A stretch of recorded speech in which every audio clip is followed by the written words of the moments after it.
ആഗോള കത്തോലിക്ക സഭ ഏറ്റവും അധികം സന്തോഷിക്കുന്ന ഒരു സുദിനമാണല്ലോ ഇന്ന്.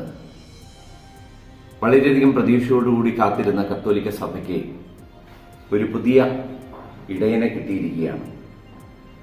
പത്രോസിന്റെ സിംഹാസനത്തിൽ ആയിരുന്നുകൊണ്ട് സഭയെ നയിക്കുവാനായി 267ാമത്തെ മാർപ്പാപ്പയായി തിരഞ്ഞെടുക്കപ്പെട്ട ലിയോ 14 മാർപ്പാപ്പ നമ്മെ സംബന്ധിച്ചിടത്തോളം വളരെയധികം സന്തോഷം നൽകുന്ന ഒരു അനുഭവമായി മാറിയിരിക്കുകയാണ്.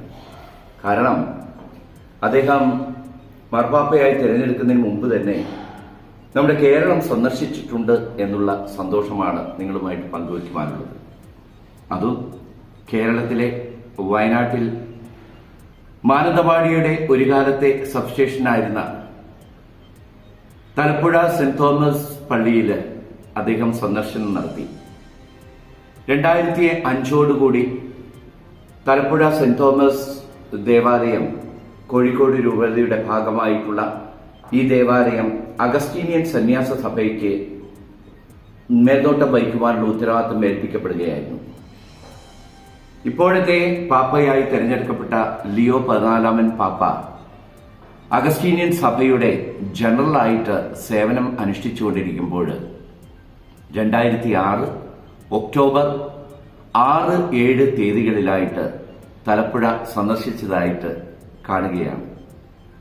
അന്ന് അദ്ദേഹം കോഴിക്കോട് നിന്നും തലപ്പുഴയിലേക്ക് വന്നപ്പോൾ മാനന്തവാടി അമലോത്ഭവ മാതാ ദേവാലയത്തിലും കയറി.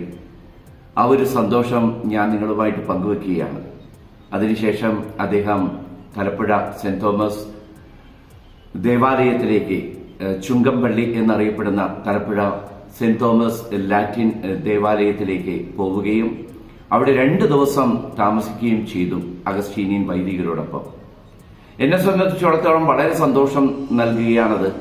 കാരണം ഞാൻ തലപ്പുഴ സെന്റ് തോമസ് ചുങ്കംപള്ളിയുടെ മുൻ വികാരിയായിരുന്നു എന്നതുകൂടിയാണ്.